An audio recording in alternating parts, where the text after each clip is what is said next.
안녕하세요. 동그라빠입니다. 오늘은 118회 용어 문제 1번 지진 규모 M에 대해서 한번 문제풀이를 해보도록 하겠습니다. 자, 문제 1번 지진 규모라는 문제가 나왔죠. 지진 규모 M은 그 진동 내진 챕터에서는 제일 앞쪽에 나와 있는 가장 기본 중에 기본이 되는 문제죠. 그런데 막상 쓰려고 하면은 어떤 식으로 써야 될지 아마 감이 안 오실 거예요. 저 역시도 답안을 작성하면서 상당히 애를 먹었는데 그 가장 일반적인 답이 뭘까라고 생각을 해서 어떤 식으로 계획을 했냐면은 지진 규모의 정의에 대해서 설정을 하고 지진 규모를 산정하는 방법, 그리고 지진 규모를 산정을 했을 때 이것을 어떻게 설계 분야에 반영을 하는지 혹은 개선 방향은 어떻게 되는지에 대해서 저 나름대로 답안을 작성해 봤고요. 그 순서대로 예제 답안을 한번 작성을 해 보겠습니다. 지진 규모 쓰시고 답 1. 지진 규모의 정의. 자, 그래서 지진 규모 위에는 M이라고 나와 있지만은 스펠링 아시는 분은 정확히 써주는 게 좋습니다. 매그니튜드. 지진 규모란 지진 시 정량적 크기 또는 뭐 절대적 크기, 요 정확한 키워드를 써주시고 나타낸 것이며 진폭 A와 그리고 지난 거리 B에 따른 크기로 산출됨, 이런 식으로 정의를 쓰겠습니다. 두 번째, 대제목을 지진 규모라고 쓰겠습니다. 중제목을 활용해서 산정 방법과 그리고 설계 개념, 개선 방향에 대해서 쭉 써나가도록 하겠습니다. 자, 2번에 중제목 1, 지진 규모의 산정 방법, 이렇게 쓰겠습니다. 그래서 1, 지진계로부터 집안의 진동을 측정하는 게 우선이겠죠.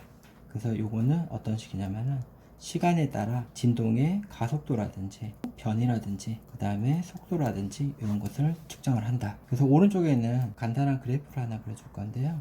그래프가 아니고 요거는 진동계라고 그러죠. 진동계에 따라 측정되는 거. 그래서 요 가로축은 시간 t가 되겠고 초단입니다. 그리고 요 세로축은 이제 가속도 g 이렇게 되고, 그 다음에 여기에 따라 시간에 따라 요 진폭이 이렇게 바뀌죠. 요 진폭 요 부분을 우리는 지진의 강도라고 그러고요. 그리고 요 부분 진폭이 큰 부분 요 부분을 이제 강진의 지속 시간이라고 합니다. 요런 특성을 이제 주파수 특성이라고 그러고요. 그래서 요 그래프는 제가 최근에 개정된 구조물 기초 설계 기준 2018년 그림을 따왔어요. 요런 문구도 하나 써주시면은 아마 분명히 플러스 점수가 될 거라고 생각합니다. 자, 1번 지진계로부터 집안 진동을 측정을 합니다. 산정하기 위해서는.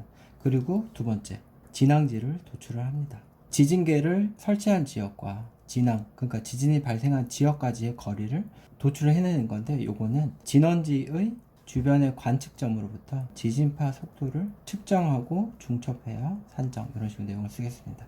그래서 옆에다가 간단한 그림을 하나 그릴 건데요. 일반적인 뭐 요 동그라미 이렇게 그림 해가지고 관측점에서 이렇게 써도 되는데, 요 그림 말고 제가 요 자료 찾아보다 좀 색다른 그림이 있길래 그거를 제가 그려보겠습니다. 이렇게 보면은, 그래서 요 아래가 이제 진원이고요. 그 다음 진원의 지표부가 이제 진앙이라고 그러죠. 진앙과 요 지진계를 설치한 지점, 요 지점까지를 진앙거리 B라고 합니다. 그리고 진원에서 진앙까지의 거리를 이제 진원 깊이라고 하고요. 자, 이렇게 그림과 그래프, 지진계를 통해서 집안 진동에 대한 특성을 파악을 하고 지진계로부터 이게 속도를 중첩시켜서 진앙의 위치를 파악을 하면은 지진 규모 M을 산정을 할 수 있는 겁니다. 자, 3번. 따라서 지진 규모 M은 로그 A 플러스 로그, 죄송합니다. 1.731 로그 B 마이너스 0.83으로 구분이 됩니다. 이렇게 산정을 할 수 있습니다. 이렇게 네모 박스를 치셔도 되고요. 자, 그래서 지진 규모에 대한 정의, 산정 방법도 정확하게 순서대로 이렇게 기술을 하고 마지막에 규모 산정 어떻게 한다라고 썼고요. 아까 설계하고 계산 방향에 대해 쓰겠다고 그랬으니까 이번 중제목으로 지진 규모를 활용한 설계 방안, 개선 방향. 너무 내용적인 것만 쓰면 그러니까 설계자의 입장에서 어떻게 사용하고 어떻게 계산하겠다라는 내용을 쓰겠습니다. 이 지진 규모 M을 이용을 해서 지진 개수, 가속도를 산정을 할 수 있습니다. 그래서 지진 개수는 KH 또는 KV를 표현이 되죠. 요거는 중력 가속도 G분의 최대 가속도 알파 맥스가 되겠습니다. 그래서 요거는 이제 내진 해석 시 사용이 되겠죠. 뭐 유사정적이라든지 동적 해석이라든지 구조물로 보사는 뭐 사면이라든지 그런 내진 해석의 사용. 그리고 두 번째는 액상화 판정 시 사용. 요거는 기준도 써줘야죠. 규모 6.5 기준 10회라고 쓰시면 더 좋고요. 자, 그리고 마지막은 요 액상화를 제가 요렇게 쓰겠습니다. 3번 요 개선 방향에 대해서도 한 줄. 국내 지진 자료에 대한 자료가 부족한데 현재는 외국이나 인공 지진파를 적용을 한다. 요게 이제 개선 방향이 되겠습니다. 그래서 마지막에 끝을 써주시면 되겠습니다. 118회 문제 1번 이제 지진 규모에 대해서 풀어봤는데, 요거는 이제 너무 일반적인 내용을 어떻게 풀어가실지를 아마 감을 잘 어려우셨을 텐데, 저 같은 경우에는 지진 규모에 대해서 정확하게 설명을 하고 산정 방법, 여기에 이제 포커스를 맞췄죠. 그리고 설계 개선 방향에 대해서 이제 설명을 했습니다. 요 방향이 아니면은 지진 규모 M과 진도 I를 이렇게 비교 설명하는 뭐 표가 하나 들어가도 괜찮은 답안이 될 것 같습니다. 그래서 지진 규모의 정의에 대해서 우선 썼고요.